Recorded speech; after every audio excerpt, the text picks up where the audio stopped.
अब भी पठान को स्क्रीन्स भर भर के दिए जा रहे हैं। फिर भले ही बुक माई शो पर पिछले एक वीक से सारे शोज ग्रीन चल रहे हैं, मगर डिजर्विंग मूवीज को एक शो देने में भी बीफ फूड डरा हुआ है कि कहीं दमन भी कांतारा ना बने। बीफ फूड ने पठान के बॉक्स ऑफिस प्रोपेगेंडा में वही किया जो मैंने प्रेडिक्ट किया। तो हीरो बीफ फूड के हीरो की तरह सनातन को गाली नहीं बकता, बल्कि गांव के लोगों को अपना बनाने के लिए उनके बीच अपने सूट बूट को उतार फेंकता है।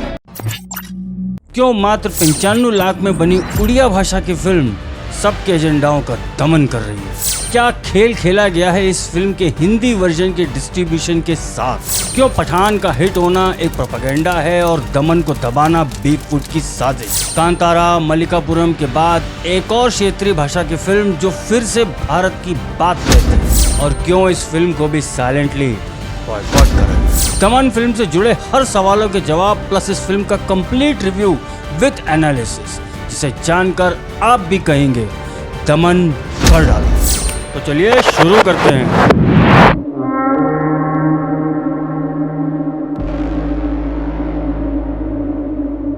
नमस्कार मित्रों, मैं सौरभ और आप देख रहे हैं भारतवर्ष। दमन उड़िया भाषा में बनी है फिल्म जिसका बजट है मात्र 95 लाख, बोले तो 1 करोड़ भी नहीं। और ये फिल्म अपने पहले वीक में ही सिर्फ उड़ीसा में ही 1 करोड़ 80 लाख कमा गई, और बाकी देश में कुछ ही सिटीज में लिमिटेड स्क्रीन्स में 3 करोड़ प्लस कमाई पहले हफ्ते में ही कर गई। इस फिल्म को IMDb पर अभी तक 9.2 रेटिंग्स उन सभी लोगों ने दी है जो इसे देख पाए।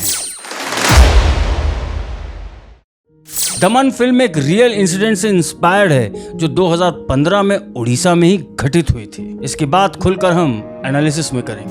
फिल्म की कहानी एक young MBBS pass out doctor Siddharth की है, जिसे भुवनेश्वर से उड़ीसा के ही रिमोट एरिया जानबाई भेजा जाता है। एज पर the guidelines of government of Orissa, जितने भी मेडिकल स्टूडेंट्स जो गवर्नमेंट स्पॉन्सर्ड मेडिकल कॉलेजेस से पास आउट होते हैं, उन्हें कम से कम 5 साल उड़ीसा के रूरल एरियाज, बोले तो गाँव में देने होते हैं, वरना उन्हीं स्टूडेंट्स को 5 करोड़ का बॉन्ड प्राइस देना होगा।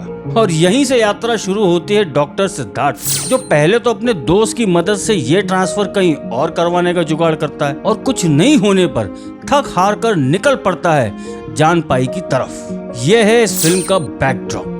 जानपाई प्राइमरी हेल्थ केयर के अंडर कुल 151 गांव हैं, और सभी गांव डीप रिमोट एरियाज में हैं।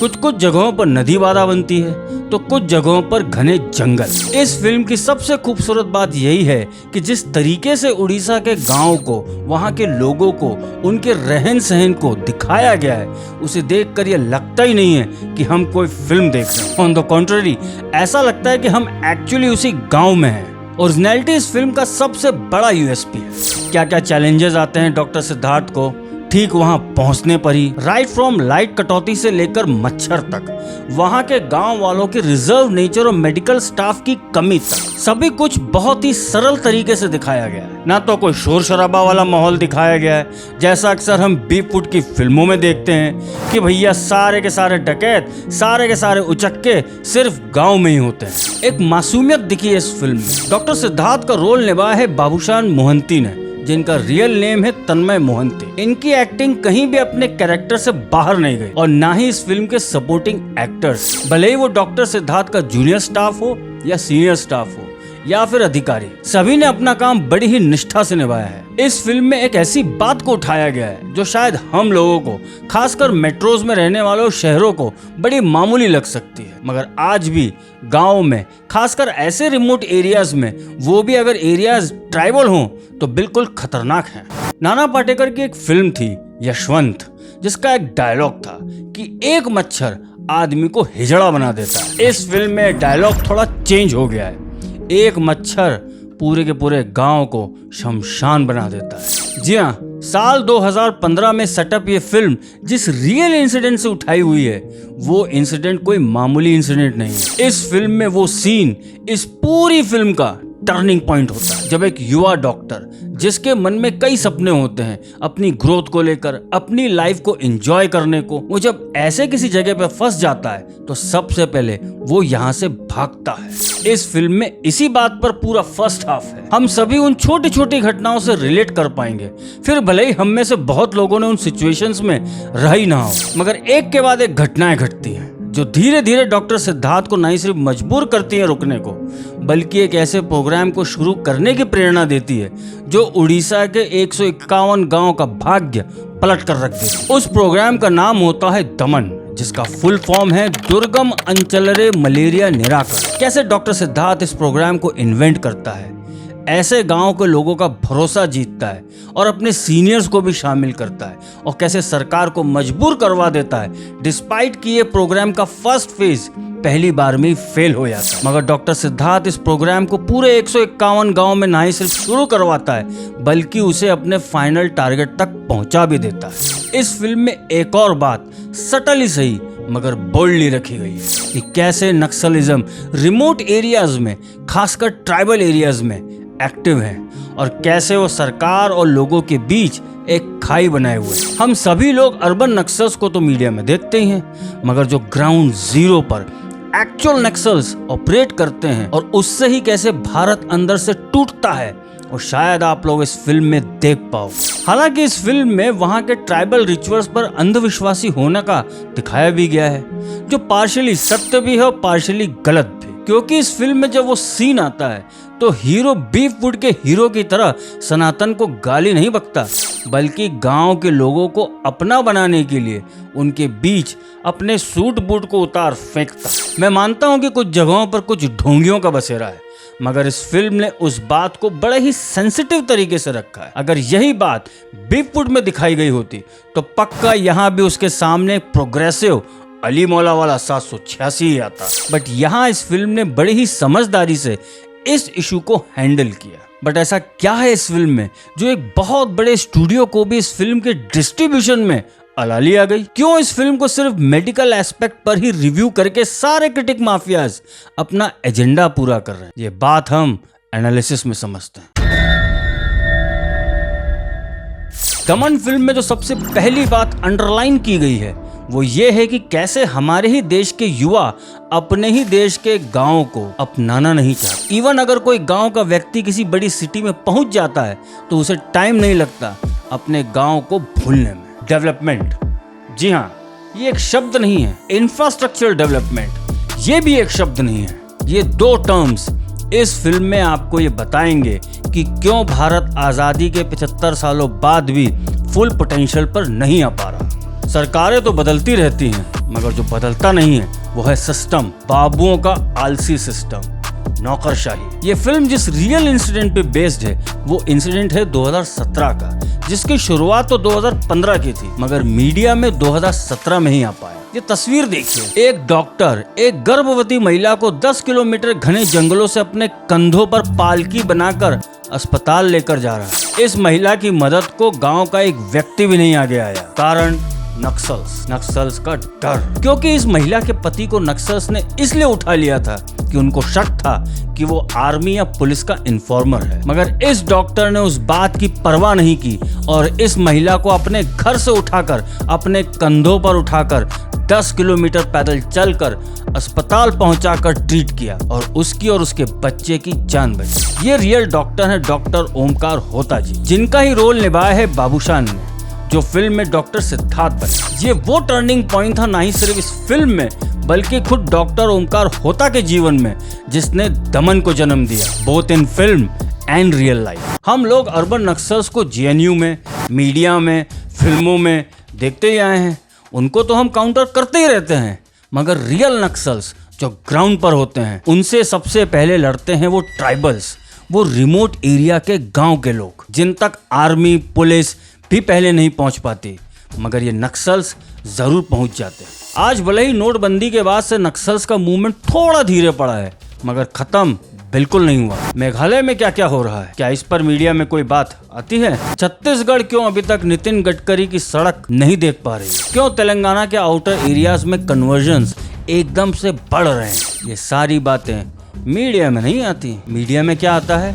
सिर्फ नक्सलियों पर आर्मी का हमला या नक्सलियों का आर्मी पे हमला। बट जो डर वहाँ के ट्राइबल्स और गांव-गांव में फैला हुआ है उस पर कोई बात नहीं होती। शांति के पीछे का डर बहुत ही डरावना होता है। इस फिल्म को भले ही उड़ीसा में बहुत अच्छा रिस्पांस मिला, इवन पटनायक सरकार ने इसे टैक्स फ्री भी कर दिया, बट इस फिल्म का हिंदी वर्जन पहले तो डिले किया गया और जब रिलीज हुआ तो इसके डिस्ट्रीब्यूशन के साथ खेला हुआ। इस फिल्म को हिंदी में इतने कम स्क्रीन पर जगह दी और ऐसे समय पर रिलीज किया गया कि एक हफ्ते बाद पठान के रिलीज होते ही इस फिल्म को भी अखंडा की तरह थिएटर से उड़ा दिया गया। हालांकि अब भी कुछ जगहों पर फिल्म लगी है और ये फिल्म ऐसे में भी अभी तक 100 दिन पूरे कर चुकी है। मतलब लोग देखना चाहते हैं मगर उन्हें दिखता क्या है? पठान। पैनोरामा स्टूडियोज जो अजय देवगन उर्फ अज्जू बाबा के एक्सक्लूसिव मैनेजर कुमार मंगत पाठक ने बनाई है, उसी ने इस फिल्म के हिंदी वर्जन के डिस्ट्रीब्यूशन का काम संभाला हुआ है। अब आप लोग सोचिए कि कैसे एक ऐसी फिल्म जो मात्र 95 लाख में बनी, जो कुल 40 से 50 स्क्रीन में ही फर्स्ट वीक में ही 3 करोड़ प्लस की कमाई कर गई, उसके हिंदी वर्जन को लेट किया गया और जब पठान आई तो इसे भी अखंडा के साथ उड़ा दिया गया। लोग ढूंढते रहे इस फिल्म को मगर लोगों को बस पठान दिख रहा था। बीपवुड ने इस बार कोई चांस ही नहीं लिया। बीपवुड ने जहां लाल सिंह चड्ढा वाली बॉक्स ऑफिस फिगर्स की गलती नहीं दोहराई और जो भी फिल्में पठान को थ्रेट दे सकती थी, दमन और अखंडा उड़ा दिया गया, वरना ये फिल्में भी कार्तिकेय 2 और कांतारा का इतिहास दोहरा सकती थी। इस बार बीपवुड ने अपनी पूरी ताकत लगा दी। किसे बचाने में? मियां भाई। बीपवुड जहां नक्सल्स को चक्रव्यूह जैसी फिल्मों में सेलिब्रेट करता है, उन्हें ही विक्टिम दिखाता है, वहीं दमन जैसी फिल्में उन्हीं नक्सलियों के चेहरे से विक्टिमहुड का नकाब उखाड़ देती हैं। ये फिल्म डेवलपमेंट को मुद्दा बनाती है और बीपवुड आंदोलन को। फर्क देख रहे हो? सरदार सरोवर बांध याद है ना? कैसे यही बीपवुड के मक्कार अर्बन नक्सल्स के साथ 20 सालों तक कुंडली मारकर बैठे हुए थे और गुजरात के गांव तक पानी नहीं पहुंचने दे रहे थे। कैसे टाटा को बंगाल से भागना पड़ा था। कैसे तमिलनाडु में अभी कुछ ही साल पहले कॉपर प्लांट पर आंदोलन करके वहां से इंडस्ट्रियलिस्ट को भगाया गया था। और कैसे आज हमारे ही सामने अडानी पर हिट जॉब हाइडेनबर्ग नाम की एक 2 कौड़ी की कंपनी करती है जिसके एम्प्लॉयज की संख्या मात्र 5 लोगों की है। देखिए, इस देश में डेवलपमेंट कोई नहीं चाहता, एटलीस्ट ऐसा नक्सल्स और अर्बन नक्सल्स चाहते हैं और इवन वेस्ट भी यही चाहता है। कोरोना के समय जैसे भारत आत्मनिर्भर बनकर वैक्सीन से लेकर सारे मेडिकल इक्विपमेंट्स यहाँ बनाया, उससे बहुत लोगों के पेट में दर्द हुआ। हम सभी ने उस समय अपने किसी न किसी को खोया है, मगर हमने ये भी देखा है कि कैसे इस बार भारत पोलियो की वैक्सीन के जैसे WHO और वेस्ट के सामने लेटा नहीं बल्कि खुद आत्मनिर्भर बनकर खड़ा हुआ। क्या ऐसी फिल्में ये सब डिजर्व करती हैं जो बीपवुड ने इस फिल्म के साथ किया? क्या इस देश के लोगों को अधिकार नहीं है कि उड़ीसा के लोगों के स्ट्रगल को जान सके? क्या पूरे देश को उड़ीसा को अपने हाल पर छोड़ देना चाहिए? और अब तो जगन्नाथ धाम पर भी इन्हीं वामपंथियों की नजर है और सरकारें अब भी नहीं समझ पा रही हैं कि क्या करना है। क्या हम लोग को यूनियन ऑफ स्टेट्स हैं जैसा एक ब्रिटिशर्स की पालतू पार्टी का बुढ़ा बच्चा दिन रात जपता रहता है? हम एक संयुक्त परिवार है, एक देश, एक गांव, एक शहर है। बीपवुड ने पठान के बॉक्स ऑफिस प्रोपेगेंडा में वही किया जो मैंने प्रेडिक्ट किया था। ये देखो, ये है लेटेस्ट तरण आदर्श का ट्वीट और याद करो कि मैंने क्या कहा था। ऐसे में इस मूवी को सिर्फ ओवरसीज के फिगर दिखाकर खेला करके 1000 करोड़ दिखा देंगे, फिर भले ही डोमेस्टिक फिगर में 400 से 500 करोड़ पर आकर ये फिल्म रुक जाए। कुछ समझे दया? सब कुछ गड़बड़ है, सब प्री प्लान्ड है। हाँ भाई एसआरकियंस, ठोको गाली नीचे, ठोको ठोको। मगर इन सब में अखंडा और दमन कहीं खो गए। किसी भी तथाकथित राष्ट्रवादी मसीहा ने ये फिल्में नहीं उठाई। सब पठान के बेशरम गाने के रोस्ट में लग गए। सभी लोग एक बात भूल जाते हैं कि इस देश में आज भी सबसे बड़ा इन्फ्लुएंसर कोई नेता नहीं है, कोई सोशल मीडिया सेलिब्रिटी नहीं है, कोई यूट्यूबर नहीं है, यही बीपवुड है। यकीन नहीं आता तो इंस्टाग्राम उठाकर देख लो, कितनी रील्स बनकर पड़ी हैं पठान के गानों पर। और अब तो मुनव्वर फारूकी से लेकर MC स्टैन जैसे छपरी इंस्टाग्रामी रियलिटी शोज जीत रहे हैं और यंगस्टर्स इनके दीवाने बन जाते हैं। फिर कोई श्रद्धा हो जाती है, कोई अंकित। अब भी पठान को स्क्रीन्स भर भर के दिए जा रहे हैं। फिर भले ही बुक माई शो पर पिछले 1 वीक से सारे शोज ग्रीन चल रहे हैं, मगर डिजर्विंग मूवीज को एक शो देने में भी बीपवुड डरा हुआ है कि कहीं दमन भी कांतारा ना बन जाए। ये फिल्म जल्द ही OTT पर भी आएगी।